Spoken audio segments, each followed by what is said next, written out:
Nous nous intéressons principalement à la vision, donc au mécanisme de la vision. Yann Coelho, professeur de psychologie cognitive et neuropsychologie à l'université Lille 3. C'est-à-dire comment est-ce que l'on perçoit notre environnement, les images, les films, les scènes naturelles, les scènes artificielles jusqu'aux environnements virtuels. Et essayer de comprendre comment en fait, l'œil s'approprie les images, comment le cerveau traite ces images et comment est-ce qu'on met en relation les images avec toutes les connaissances et les représentations que l'on a. On a des machines qui ont une précision extrême puisqu'on peut avoir un enregistrement de l'œil jusqu'à 2000 informations par seconde, c'est-à-dire on est en dessous de la milliseconde et donc on peut arriver à suivre les tout petits déplacements, les toutes petites saccades qu'un œil pourrait faire, mais aussi de pouvoir mesurer comment se comporte une personne face à des contenus visuels en enregistrant à la fois la façon dont il regarde, la façon dont il réagit émotionnellement, mais aussi la façon dont son cerveau réagit quand il est face à un contenu visuel.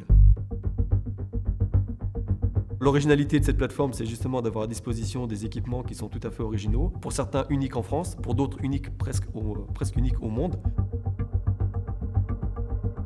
Voilà 4 ans que je teste beaucoup de produits dans le domaine de la captation biologique, physiologique ou environnementale de l'utilisateur, grand public.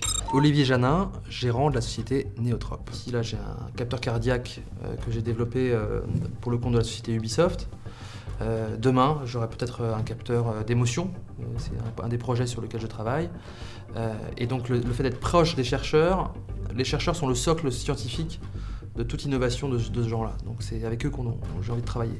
Alors c'est toujours en échange, les concepteurs savent quelles sont les demandes sur le terrain, ils rencontrent des chercheurs et ils savent qu'il y a certains outils qui pourraient leur être utiles, mais en contrepartie, le chercheur est toujours en train de demander plus.